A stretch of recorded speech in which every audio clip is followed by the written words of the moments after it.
আজকের রেসিপি একদম নরম তুলতুলে কলার বড়া। নমস্কার বন্ধুরা, কুক ফুড প্যাশনে পুরনো বন্ধুদের সাথে নতুন বন্ধুদেরকেও স্বাগত জানাচ্ছি। আজ আমি নষ্ট হয়ে যাওয়া কলা দিয়ে কিভাবে নরম তুলতুলে কলার বড়া বানানো যায় তারই একটা রেসিপি নিয়ে আসছি। আশা করছি রেসিপিটি আপনাদের খুবই ভালো লাগবে আর কাজেও আসবে। রেসিপিটি ভালো লাগলে লাইক দিয়ে সবার সাথে শেয়ার করে দিবেন আর আমার চ্যানেলটাকে সাবস্ক্রাইব করে আমার পাশে থাকবেন। আসুন তাহলে দেখে নিই আমার কলার বড়ার রেসিপি। আমি এখানে কয়েকটা কলা নিয়েছি। কলাগুলো অনেক দিন থাকতে থাকতে একটু খোসাটা কালো হয়ে গেছে আর একটু নরমও হয়ে গেছে। কালো হয়ে গেলে কলা কিন্তু বাচ্চারা একদমই খেতে চায় না। বাচ্চারা তো দূরের কথা, বড়রাই খেতে চায় না। তাই নষ্ট না করে এইভাবে করে যদি কলার বড়া বানিয়ে খান না, তাহলে সবাই খাবে।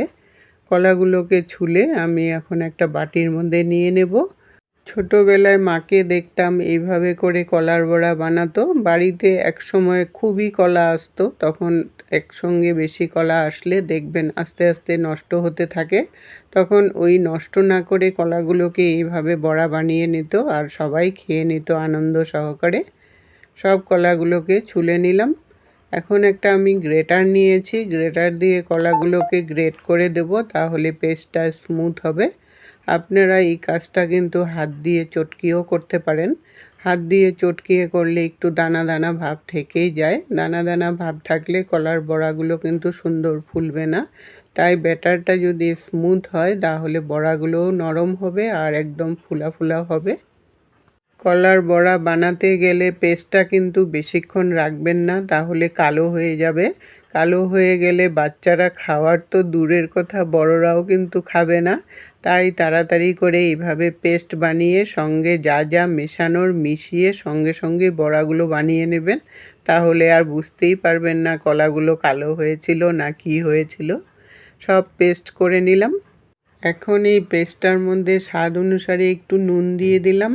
মিষ্টি জিনিসে একটু নুন দিবেন, নুন দিলে মিষ্টির স্বাদটাকে ব্যালেন্স করে। আর মিষ্টির জন্য 2 চামচ চিনি দিয়ে দিলাম। আমার কলাগুলো কিন্তু খুবই মিষ্টি ছিল, তাই মিষ্টিটা আমি কম করেই দিলাম। কলার মিষ্টতা অনুযায়ী চিনিটাকে দিবেন। আপনারা যদি বেশি খেতে চান তাহলে বেশি করেও দিতে পারেন। আর চিনির জায়গায় আপনারা ইচ্ছা করলে গুড় দিয়েও করতে পারেন। চিনিটাকে ভালোভাবে মিশিয়ে নিয়ে এখন 10 মিনিটের জন্য এটা আমি রেস্টে রেখে দেব, তাহলে চিনিটার থেকেও একটু জল বেরিয়ে ব্যাটারটা আর একটু পাতলা হয়ে যাবে আর তখন ব্যাটারটা গোলাতেও সুবিধা হবে। 10 মিনিট পরে আমি চলে আসলাম। এখন এটার মধ্যে কি কি মেশাবো আপনারা ভিডিওটা স্কিপ না করে দেখতে থাকুন। এখন আমি এটার মধ্যে বাইন্ডিংয়ের জন্য ময়দা মেশাবো। একমাত্র ময়দা দিয়েই কিন্তু আমি বড়াগুলোকে বানাবো। অল্প অল্প করে ময়দা দেব আর মাখতে থাকবো। একবারে কিন্তু বেশি ময়দা দেবেন না, তাহলে এটা শক্ত হয়ে গেলে ব্যাটারটা আর তখন বড়াগুলো ফুলবেও না আর শক্ত হয়ে যাবে, খেতেও তখন ভালো লাগবে না। ব্যাটারটা যত পাতলা রাখবেন বড়াগুলো কিন্তু ততটাই সুন্দর করে ফুলবেও আর একদম নরম তুলতুলে হবে। অল্প অল্প করে ময়দা মিশিয়ে ব্যাটারটাকে আমি রেডি করে নিলাম। ব্যাটারের ঘনত্বটা এরকম হতে হবে, তাহলেই বড়াগুলো সুন্দর ফুলবেও আর নরম তুলতুলে হবে। এখন আমি এটার মধ্যে সামান্য পরিমাণে বেকিং পাউডার দিয়ে দিলাম, তাহলে বড়াগুলো আরও সুন্দর করে ফুলবে। বেকিং পাউডারটা দিয়ে আর একটু ব্যাটারটা ভালো করে ফেটিয়ে নিলাম। ফেটিয়ে নিয়ে তারপর আমি এখন কড়াই বসিয়েছি। কড়াইতে বেশ কিছুটা পরিমাণে রিফাইন্ড অয়েল দিলাম। যেহেতু এটা ডুবা তেলে ভাজা করতে হবে, তার জন্য তেলটা কিন্তু একটু বেশি করে দেবেন, তাহলে বড়াগুলো সুন্দর করে ফুলবে। তেলটা গরম হয়ে যাওয়ার পর ছোট ছোট করে বড়ার আকারে আমি দিয়ে দিলাম। এই সাইজগুলো অবশ্য আপনারা আপনাদের খুশি মতো ছোটো বড়ো করে নিতে পারেন। আমি ছোট্ট ছোট্ট কলার বড়া যেমনই হয় সেরকমই একটা সাইজ করে নিলাম। এই কলার বড়া যার বাড়িতে বানানো হয় একদম বাইরে থেকেই কিন্তু গন্ধে বোঝা যায় কলার বড়া বানানো হচ্ছে। তাই কলার বড়া বানিয়ে কিন্তু লুকিয়ে রাখা যাবে না। কলার বড়া বানিয়ে যে গন্ধ পেয়েছে তাকে কিন্তু খাওয়াতেই হবে। একদিক হয়ে যাওয়ার পর তারপর আরেক দিক উল্টাবেন, না হলে বড়াগুলো এই সময় নরম থাকে, ভেঙে যাওয়ার চান্স থাকবে। তাই একদিক হয়ে যাওয়ার পর আরেক দিক উল্টাবেন।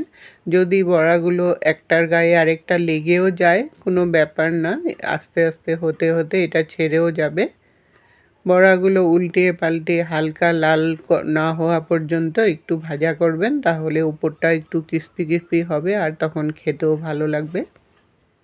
বড়াগুলো লাল লাল হয়ে গেছে, এখন আমি নামিয়ে নিলাম। এরকম লাল লাল করে ভাজবেন বড়াগুলো, তাহলে ক্রিস্পিও হবে আর তখন খেতেও ভালো লাগবে। বাকি বড়াগুলোও এইভাবে লাল লাল করে ভেজে নামিয়ে নিলাম। সবগুলো বড়া দেখুন ভেজে নামিয়ে নিয়েছি। বড়াগুলো কতটা ফুলেছে আর একদম নরম তুলতুলে হয়েছে। দাঁত নেই যাদের, তাদেরও কিন্তু এই বড়া খুব ভালো লাগবে। এতক্ষণ সঙ্গে থেকে বহুমূল্য সময় দিয়ে আমার ভিডিওটা দেখার জন্য অসংখ্য ধন্যবাদ বন্ধুরা।